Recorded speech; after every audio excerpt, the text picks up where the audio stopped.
The attack alarm did not scream. It hummed. Low. Heavy. Calm. That alone told Jonah something was wrong. Across the corridor, the walls shifted from soft lavender to deep crimson. Symbols Jonah did not recognize slid across the air like warning ghosts. The guards outside the chamber snapped into motion, armor sealing, weapons unfolding with quiet precision. Queen Arythea stepped out beside him. She was barefoot. Her expression was perfectly calm. "Go to my side," she said. Jonah didn't argue. He moved. The corridor shook once. Then again. Somewhere far below, something exploded, not loudly, but expensively.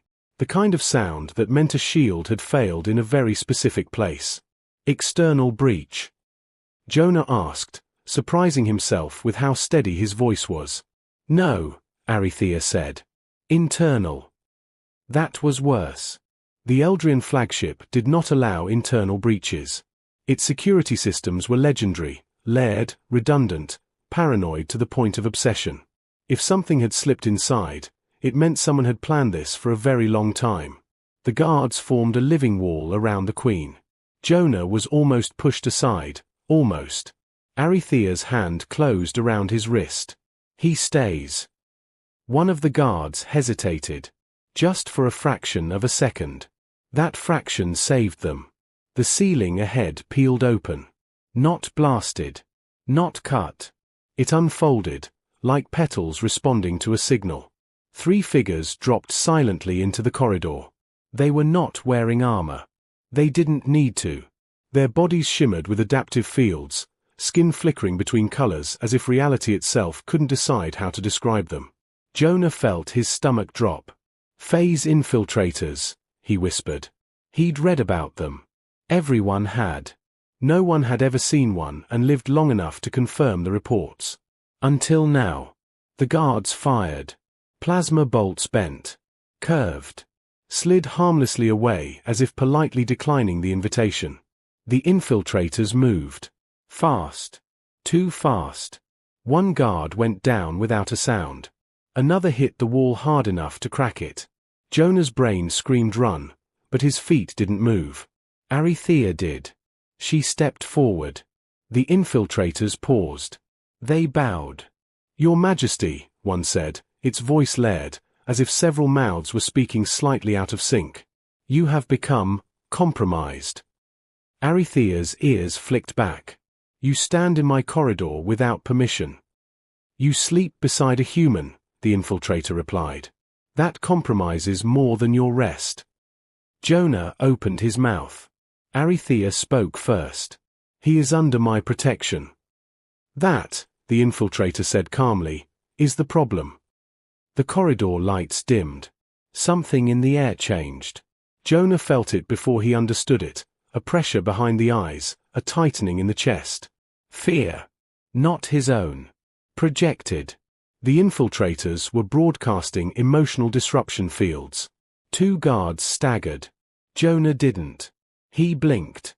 "That's rude," he said. All 3 infiltrators turned toward him.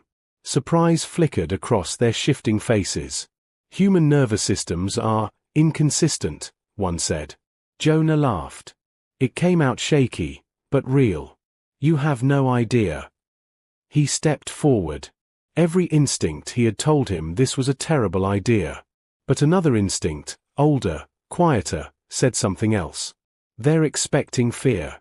Jonah had grown up on stations that lost gravity without warning. He'd negotiated ceasefires between species that ate their mediators when talks failed.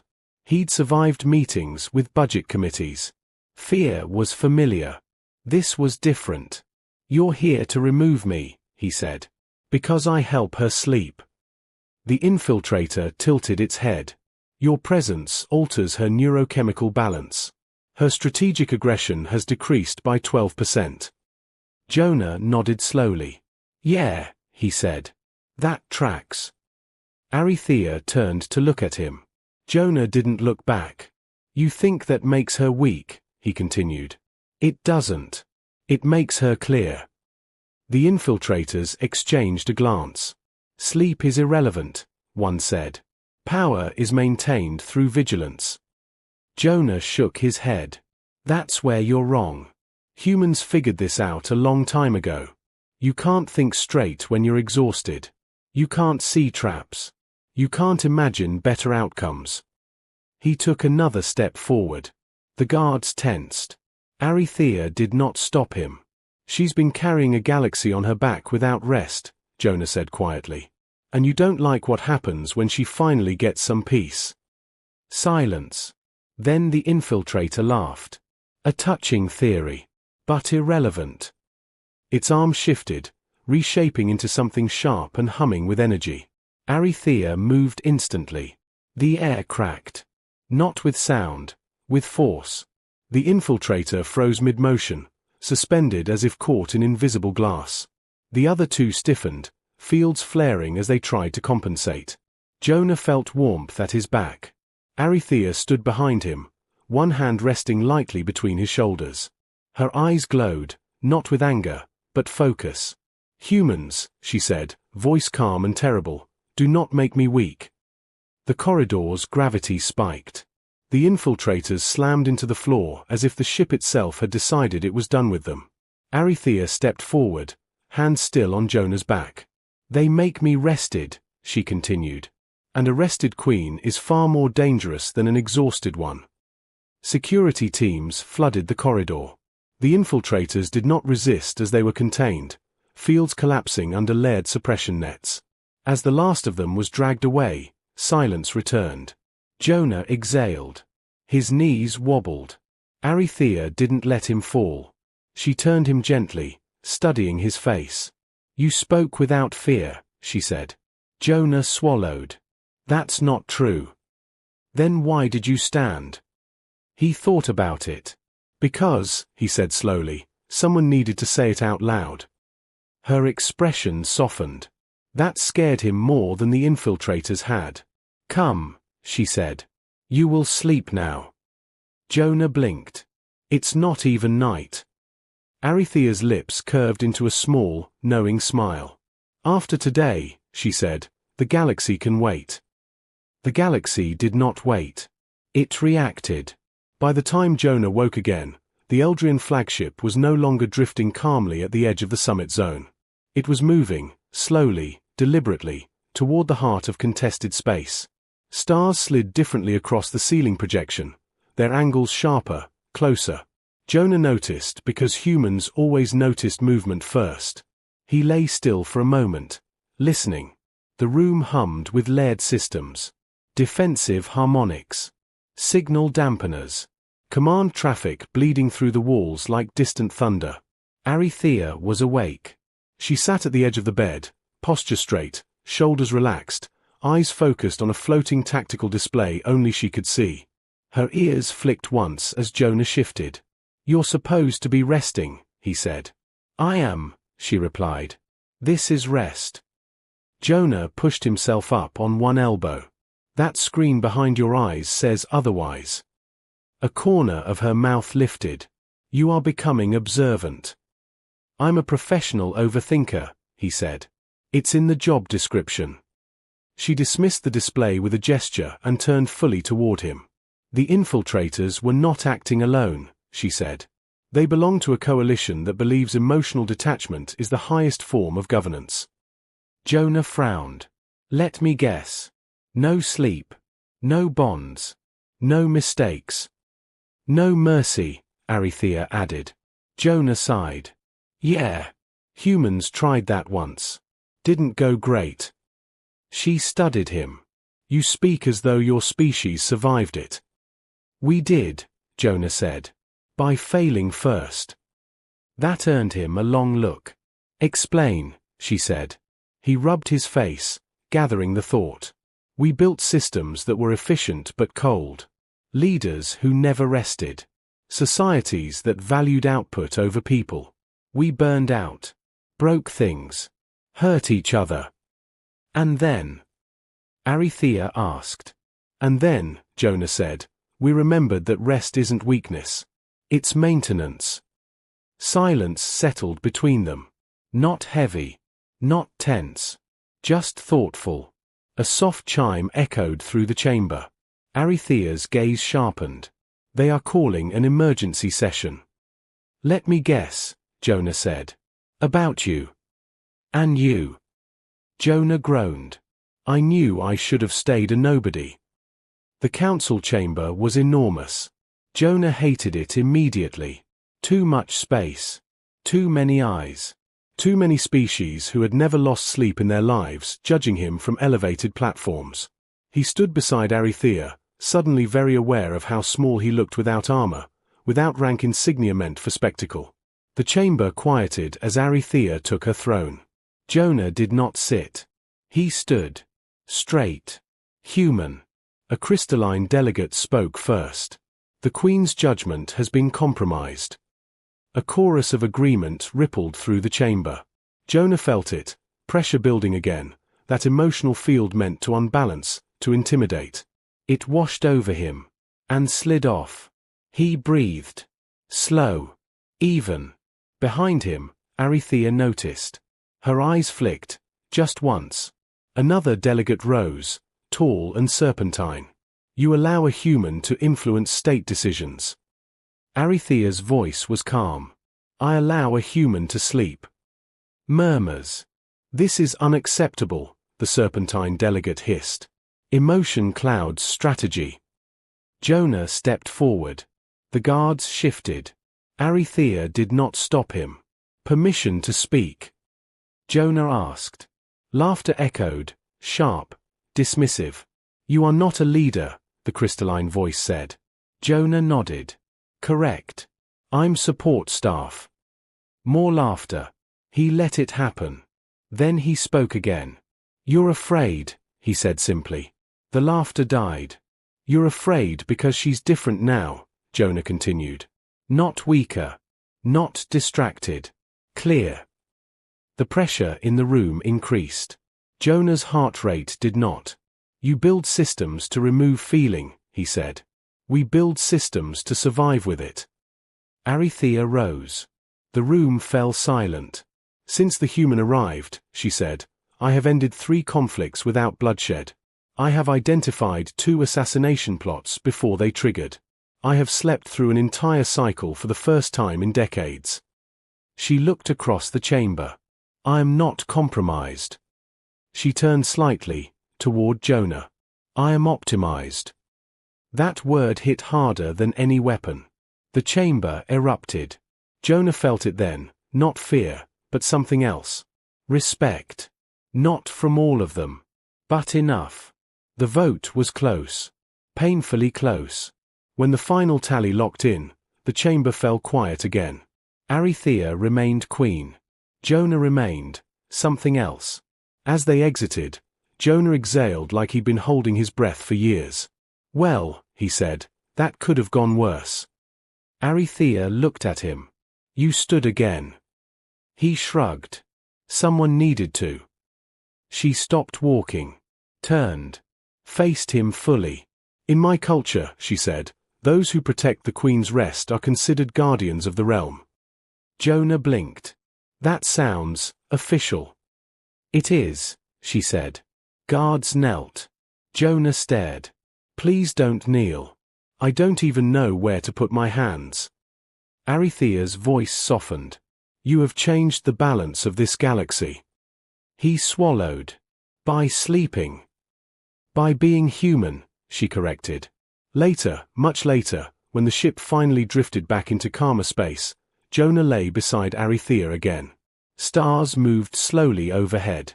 No alarms. No pressure. Just quiet. You know, Jonah murmured, if this ends in a war, I'm blaming you. She smiled with her eyes closed. If it ends in peace, I will credit you. He considered that. Fair trade, he said. And for once. The galaxy slept. The galaxy did not sleep for long. Peace, Jonah learned, made noise. It sounded like messages stacking up in priority queues. Like fleets adjusting their vectors just a little closer than necessary. Like ambassadors requesting informal discussions that somehow required 12 observers and 3 legal frameworks. Jonah woke to it before the alarms. Not because of training. Because Arethusa shifted beside him. Her breathing had changed, still steady, but lighter. Alert. He opened his eyes. It's one of those days, isn't it? Yes, she said quietly. The kind history remembers. Jonah sighed. I really preferred the kind history forgets. She almost laughed. Almost. The tactical projection bloomed across the ceiling this time, not bothering to hide. Systems lit up. Borders glowed. Several of them blinked amber. Coalition movement. Jonah asked. Preemptive positioning, Arethusa replied. They believe restraint is temporary. Jonah sat up, rubbing his face. They think peace is a trick.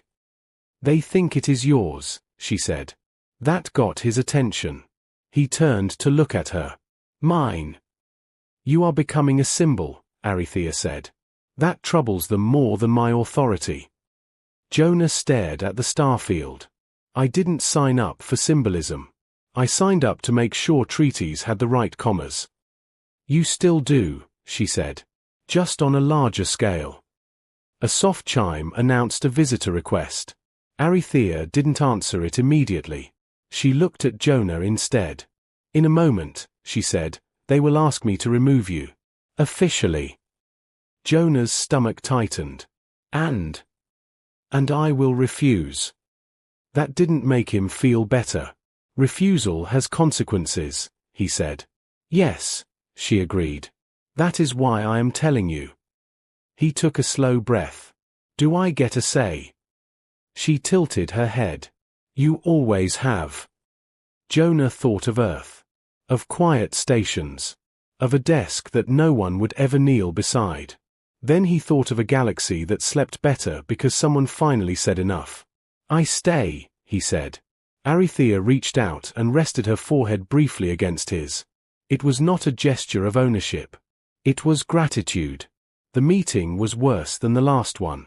No laughter this time. No dismissal. The coalition delegates appeared together, projected in a ring of hard light. Military advisors stood behind them. Not guards. Weapons. You are destabilizing the balance, the crystalline delegate said. Jonah stood beside Arethusa, hands clasped behind his back. He didn't speak. Not yet. You have introduced emotional dependency into a sovereign command structure, another said. That is unacceptable. Arethusa's voice was calm. Your fleets have mobilized. Defensive posture, they replied in unison. Jonah cleared his throat. Every eye snapped to him. He hated that part. Can I ask a question? He said. Silence. Why are you so tired? Jonah asked. Confusion rippled through the projections. You command endlessly, he continued. You plan constantly. You never rest. And it shows. You presume much, the crystalline delegate said. Jonah nodded. Yeah. Humans do that. He stepped forward. Here's what you're really afraid of, he said. Not me. Not her. You're afraid that if rest makes her stronger, then everything you built on exhaustion is wrong. The room vibrated with restrained anger. You think war proves strength, Jonah said. We learned it proves endurance. And endurance breaks. He looked around the ring. You don't need to trust us, he said. You just need to stop panicking. Arethusa raised a hand. The room quieted. I will not remove him, she said. But I will make an offer. Every delegate leaned in. A joint summit, she said. Shared rest cycles. Neutral ground. Human mediation. Jonah blinked. Wait, what? She didn't look at him. You fear what you do not understand, Arethusa continued. So you will experience it. You propose we sleep, one delegate scoffed. I propose, she said evenly, that you stop pretending exhaustion is wisdom. The silence stretched. Then, reluctantly, one delegate nodded. Another followed. Not agreement. But curiosity. The summit was chaos. Different atmospheres. Different gravity tolerances. Different definitions of quiet. Jonah spent the first cycle explaining pillows. By the second, half the delegates admitted they hadn't slept properly in years. By the third, arguments softened. Voices lowered. Decisions came faster. Clearer. Arethusa watched it all with a calm that bordered on dangerous. Jonah felt it again, that strange realization. Humans didn't conquer the galaxy. They didn't outgun it. They reminded it how to breathe. On the final cycle, Jonah stood alone on a viewing platform, staring out at a spiral of stars. Arethusa joined him. They will not say it publicly, she said. But this changed them. Jonah nodded. Changed like that. She studied him. You could return home now. He considered it. Really considered it. Then he shook his head. Someone still needs to remind them, he said. Her ears flicked with amusement. Then stay, she said. He smiled. Not because it was easy, but because it mattered. And somewhere, across 1,000 systems, the galaxy rested. Just enough to choose something better. The choice did not echo immediately. That was what surprised Jonah most. No alarms. No urgent summons. No fleets jumping into motion the second he decided to stay. Instead, the galaxy paused. Paused the way a storm does when it realizes it might not need to break anything to pass. Jonah learned, slowly, that peace required maintenance. The Joint Rest Summit became something else over time. Not official. Not ceremonial. Just necessary. Delegates began requesting longer stays. Then quieter chambers. Then, without admitting it, human advisors. Not warriors. Listeners. Arethusa noticed the shift before anyone else did. You are changing the shape of influence, she told Jonah one evening as they walked the outer ring of the flagship, stars drifting below the transparent floor. I'm not doing anything, Jonah said. I mostly explain blankets and breathing exercises. That is exactly the problem, she replied. You make it seem small. Jonah shrugged. That's how humans survive big things. The resistance did not vanish. It adapted. Reports came in fragments at first, minor border skirmishes that ended before escalation, commanders standing down mid-order, fleets retreating without explanation. The coalition hardliners were losing cohesion. Not because they were defeated. Because they were tired of being tired. One night, Jonah woke to find Arethusa sitting beside him again. Not tense. Not alarmed. Thinking. They are fracturing, she said quietly. Some wish to embrace this change. Others want it erased. Jonah rubbed his eyes. Let me guess. The ones who want it erased are the ones who never slept. Correct. He sat up. So what happens now? Arethusa met his gaze. Now they will try to remove you quietly. Jonah blinked. I thought we were past that. We are, she said. They are not. For the first time since waking beside a queen by accident, Jonah felt real fear. Not of death. Of absence. If I leave, he said slowly, this collapses. Yes, Arethusa said. And if you stay, you become a target. Jonah stared at the starfield. Humans had a saying about this. About standing in doorways so others could pass safely. Then we don't let them take me, he said. Arethusa's eyes sharpened. Explain. Jonah smiled, small, human, inconvenient. We make me useless as a threat, he said. Public. Boring. Normal. She tilted her head. You are many things. Normal is not one of them. Watch me try. The announcement went out across the summit channels. No secrecy. No build-up. No drama. Jonah Rhee was officially designated Interstellar Rest and Stability Liaison. No authority. No command. No weapons. Just presence. The reaction was confusion. Hardliners struggled to explain why a man whose primary duties involved conversation and sleep schedules was dangerous. Every argument sounded petty when spoken aloud. Attempts were made anyway. Subtle ones. They failed. Because humans are very good at noticing patterns. Jonah began rotating locations. Never alone. Never guarded heavily. Just visible. Talking. Listening. Sitting with admirals who had forgotten how to sit still. The galaxy adjusted. Slowly. Reluctantly. Inevitably. One cycle, as Jonah lay beside Arethyr again, he realized something strange. He was no longer anxious. No constant tension. No background dread. Just quiet readiness. "You're sleeping better," Arethyr murmured. "So are you," he replied. She considered him. "You are no longer afraid." Jonah thought about it. "I am," he said. "Just not of the wrong things anymore." The final test came without warning. A system on the edge of coalition space erupted into crisis. Old rivalries, old wounds, fleets poised to clash. The kind of situation that used to spiral into war within hours. Jonah was sent. Not as an envoy. As a reminder. He stood between two opposing command tables. No armor, no insignia. Just human. "Before you decide anything," he said, voice steady, "when was the last time you slept?" They stared at him. Some scoffed. Some hesitated. One admiral, ancient, scarred, exhausted, lowered his gaze. "Longer than I remember," the admiral admitted. Jonah nodded. "Then let's start there." It worked. Not perfectly. Not forever. But enough. When Jonah returned, Arethyr was waiting. Not as a ruler. As someone relieved. "You held," she said. "So did you," he replied. She rested her forehead against his again. This time, she smiled.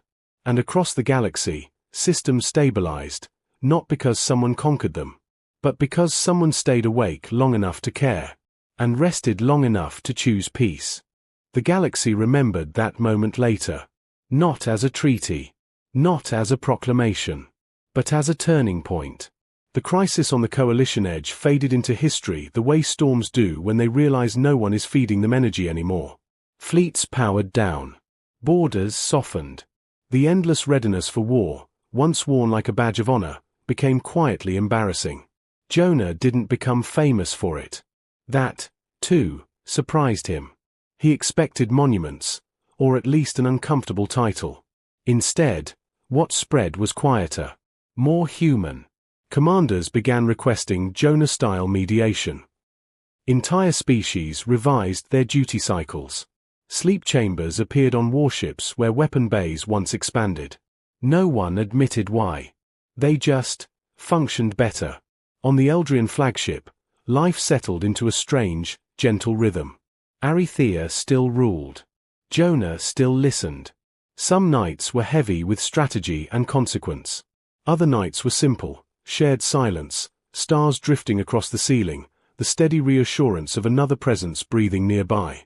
"You have altered my people's definition of strength," Arethyr said one evening, watching distant nebulae bloom like slow fire. Jonah shrugged. "We're good at redefining things after we break them." She turned toward him. "You did not break us."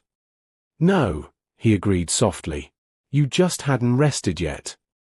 The last challenge came not from enemies, but from allies. A delegation from Earth arrived. They stood awkwardly in the royal chamber, eyes darting, voices careful. Humans always got nervous around power that didn't pretend to be friendly. "You can come home," Jonah's commanding officer said gently. "You've done more than anyone expected." Jonah looked at Arethyr. Not for permission. For truth. "What happens if I leave?" he asked. The officer hesitated. "Things continue. Maybe slower." Jonah nodded. He turned back to the stars. "I think," he said, choosing each word carefully, "that humanity's job isn't to conquer space. It's to remind it how not to destroy itself." Silence followed. Then Arethyr spoke. "He will stay," she said. Not as a command. As a statement of fact. Earth's delegation exchanged glances. Then one of them smiled. "Yeah," the officer said. "That tracks." They left without ceremony. without pressure. That night, Jonah lay awake longer than usual. Not from fear. From awareness. The galaxy was vast. Dangerous. Beautiful. Still imperfect. But it was learning. Slowly. Clumsily. Like humans once did. Arithea shifted beside him. "You are thinking loudly," she murmured. "Just realizing something," Jonah said. "And that is." He smiled in the dark. That one accidental night didn't change everything. She turned toward him, curious. "It just reminded the universe," he continued, "that strength isn't staying awake forever. It's knowing when to rest, who to trust, and when to stand beside someone instead of above them." Arithea closed her eyes. So did Jonah. And for the first time in a long time, the galaxy did not need saving. It only needed someone human enough to stay.